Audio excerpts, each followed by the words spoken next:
जय हिंद सर।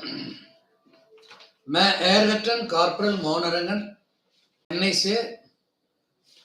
आज का जो post honourable prime minister, honourable रक्षा मंत्री जी, डीएसडब्ल्यू सेक्रेटरी, सीजीडीए और पीसीडीए के जो डायरेक्टर्स के लिए, dear sirs, today I am going to take a topic of War OP1 and War OP2 for which was given for liberalized family pensioners.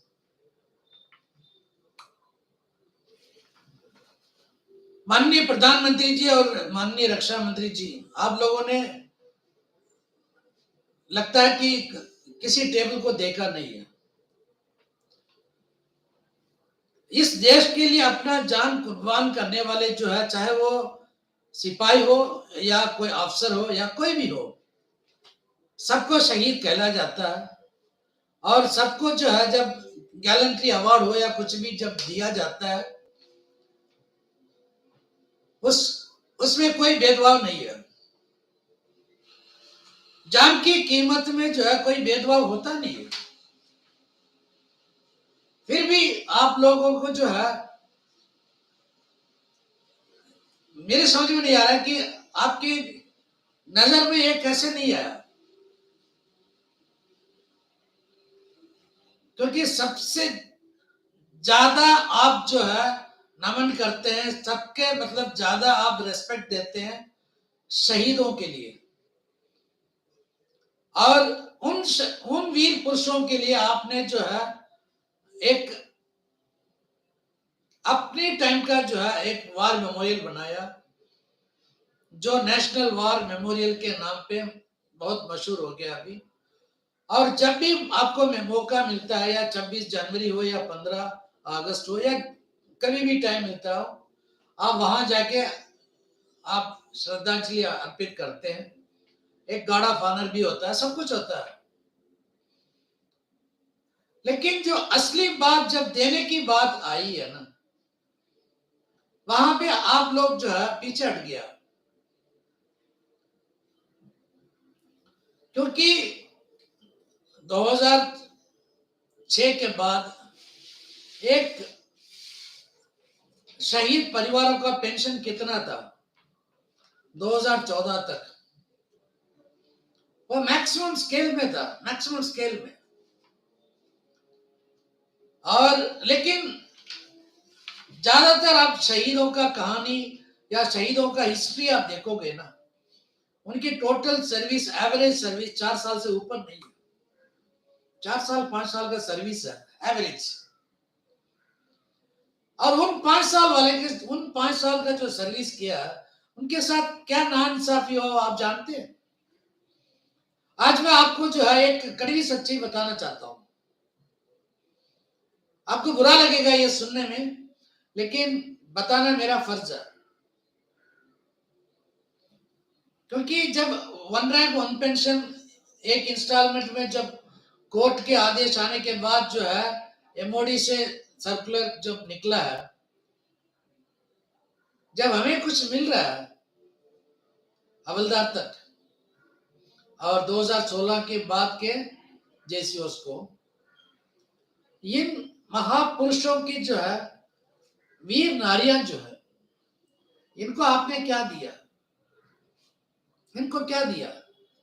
एक second के लिए आपको ये मतलब, बाकी सबका कैलकुलेशन अभी हम बात नहीं करेंगे। आज सिर्फ बात करेंगे सिर्फ और सिर्फ जो लिबरलाइज्ड फैमिली पेंशनर के साथ जो अन्याय हुआ, जो नाइंसाफी हुआ, उसी के बारे में हम बात करेंगे। माननीय प्रधानमंत्री जी, आपने कहा था ये वन रैंक वन पेंशन अगर किसी के लिए है तो वो नीचे वाला रैंक के लिए। और सबसे ज्यादा जो शहीद हुआ है सिपाही और नायक की रैंक में, कम उम्र में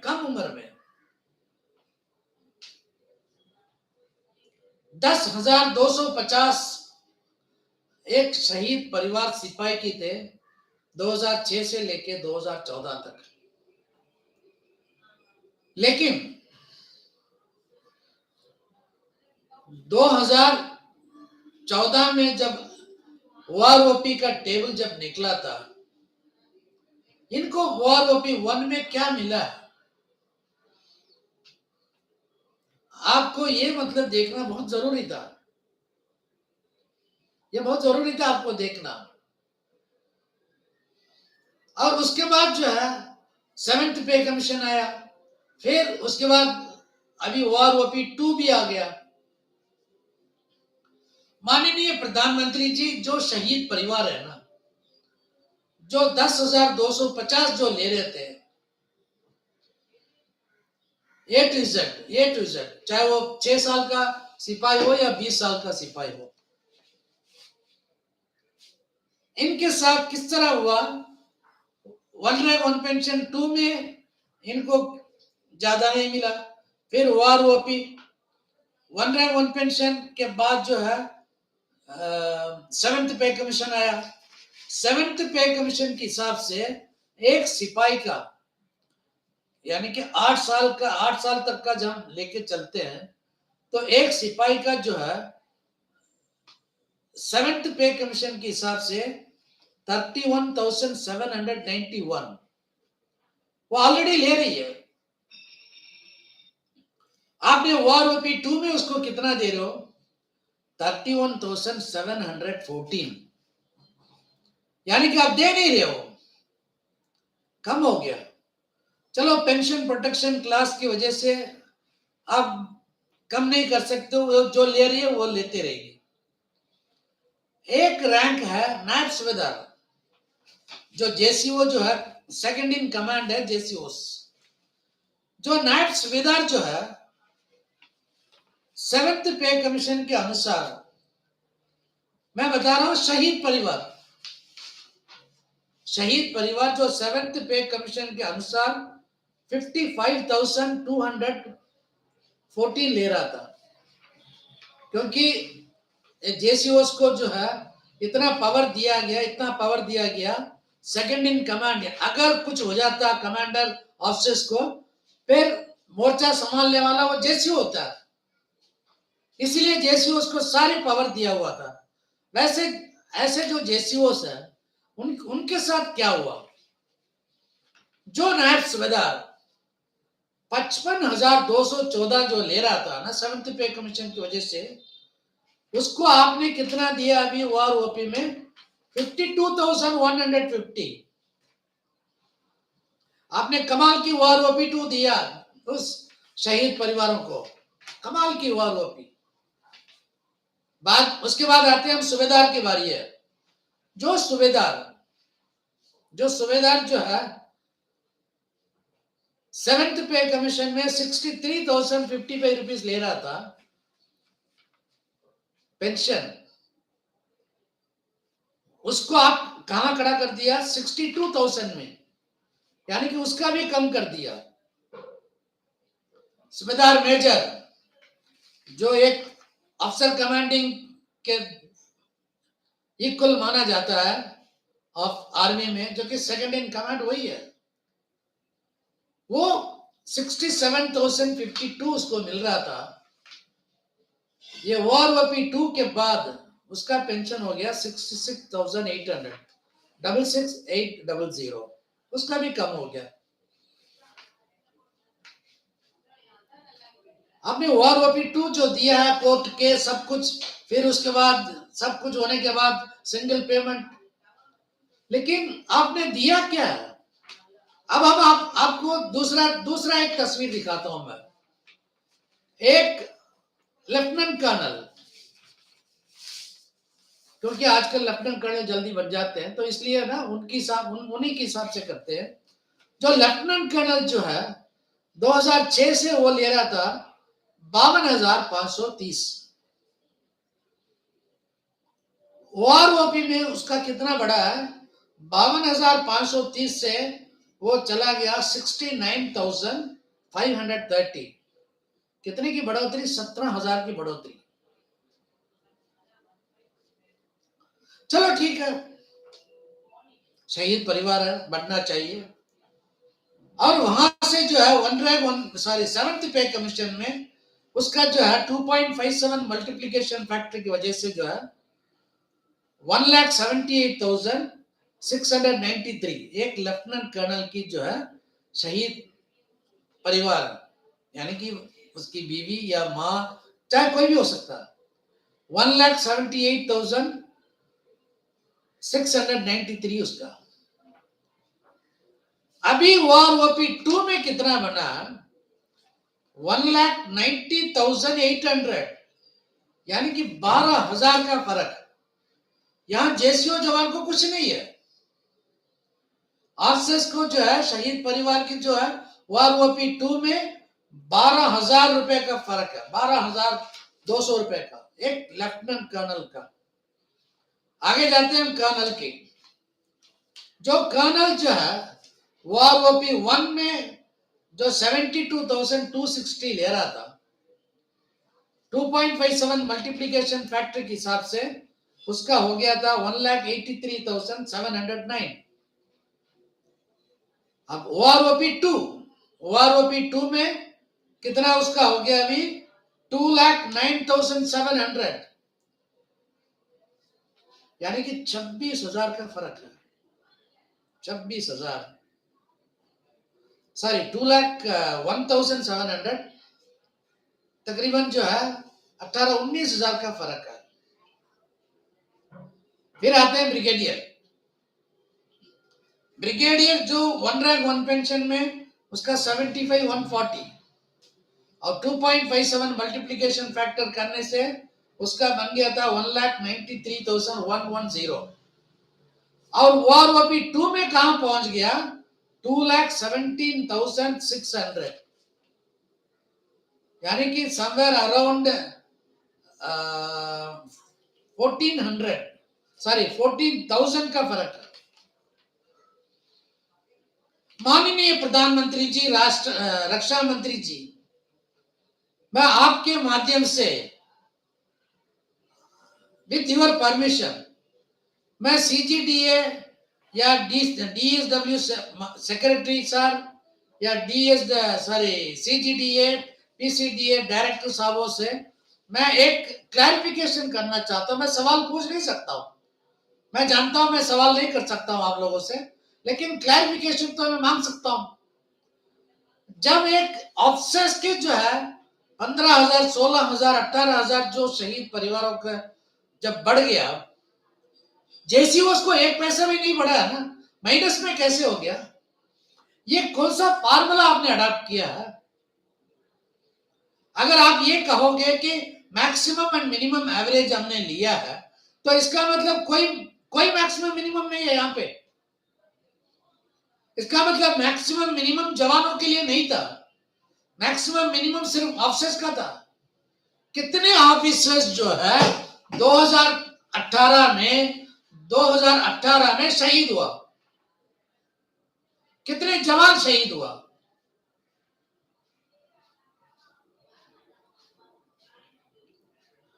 हम लोग क्यों बैठे हैं जंतर मंतर में? यही जानना चाहते हैं। हम पैसा नहीं पूछ रहे आपसे, आप लोगों से हम अपना हक मांग रहे हैं। आप लोगों से ये जानना चाहते हैं कि हमारा हक क्या है। हम ये जानना चाहते हैं कि जस्टिस क्या है।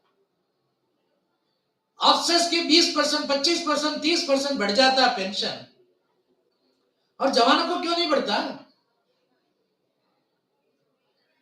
एक वॉर ओपी 1, वॉर ओपी 2, आज हमने जो आप मतलब सिर्फ लिबरलाइज्ड फैमिली पेंशन, जितना लिबरलाइज्ड फैमिली पेंशनर के साथ नुकसान हुआ, उससे सेम में जो स्पेशल फैमिली पेंशन, यानी कि जो सर्विस के दौरान जो है एट्रीब्यूटेबल टू सर्विस डेथ हुआ, उनका भी यही प्रॉब्लम है।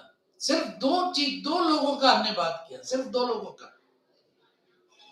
और यही नुकसान जो है बैटल कैजुअलिटी यानी वॉर इंजरी पेंशनर के साथ जो लिविंग पेंशनर, उसके बारे में हम अगले सब्जेक्ट में आएंगे, क्योंकि वो डिसेबिलिटी में आ जाता है। लेकिन ये तो जान दिया है ना। माननीय प्रधानमंत्री जी, आप नमन करते हैं, आप सल्यूट देते हैं, उन परिवारों को, उन वीर जवानों को जिन्होंने इस देश की रक्षा किया। आपने जो भाषण दिया था अभी हाल ही में राजस्थान में, आपने बहुत सारी बातें बताया उन वीर पुरुषों के बारे में, लेकिन बात करना और जस्टिस, हम कोई मतलब भीख नहीं मांग रहे हैं, अब भीख नहीं मांग रहे सर, एक जस्टिस होना चाहिए ना। जान तो जान है। 6 महीने 7 महीने 1 साल में जो विडो बन गई थी औरत, छोटे छोटे बच्चे कैसे पाला। लेकिन ये जो कर्नल या ब्रिगेडियर, ये सब कुछ सेटल होने के बाद अगर वीर मतलब शहीद हुआ तो तब तक ये तो उनके बच्चे बड़े हो गए, उनके लिए कोई प्रॉब्लम नहीं है। लेकिन ये जो वीर नारियां, जिसको असली वीर नारियां कौन है? असली वीर नारियां वो है जिन्होंने अपना पति खोया इस देश के लिए, पति खोने के बाद भी हिम्मत नहीं हारा, उस बच्चों का देखभाल किया। माननीय प्रधानमंत्री जी और रक्षा मंत्री जी, आप लोगों से मैं सिर्फ एक विनती करता हूं, बाकी लोगों के बारे में आप बाद में हम बात करेंगे। सबसे पहले जो है, आप इस वीडियो किसी ना किसी तरह आप तक पहुंचेगा। सबसे पहले जो है, आप अगर कुछ करना चाहते हैं, मैं दोबारा इस बात को कहना चाहता हूं कि अगर आप कुछ करना चाहते हैं तो इन वीर नारियों के साथ न्याय दे दो। इन वीर नारियों को न्याय मिलना चाहिए। सबसे जो हाईएस्ट सैलरी है उस रैंक का, वो मिलना चाहिए ये सारे वीर नारियों को। और ये जहां तक ये जेसीओस का है, 7th पे कमीशन में जो हाईएस्ट नोशनल पे है, उसके हिसाब से इन वीर नारियों को भी मिलना चाहिए। जो फायदा जो ऑफिसर्स को कैसे मिला, क्योंकि ऑफिसर्स का लेंथ ऑफ सर्विस ज्यादा है, जवानों का कम है, तो लेंथ ऑफ सर्विस ज्यादा होने के सारे फायदा ऑफिसर्स ने वारओपी में उठाया और जवान वही के वही रहेंगे। सच्चाई यही है। आपको बुरा लग सकता है, लेकिन मैं मजबूर हूं, आपको ये कहना चाहता हूं, मैं मजबूर हूं।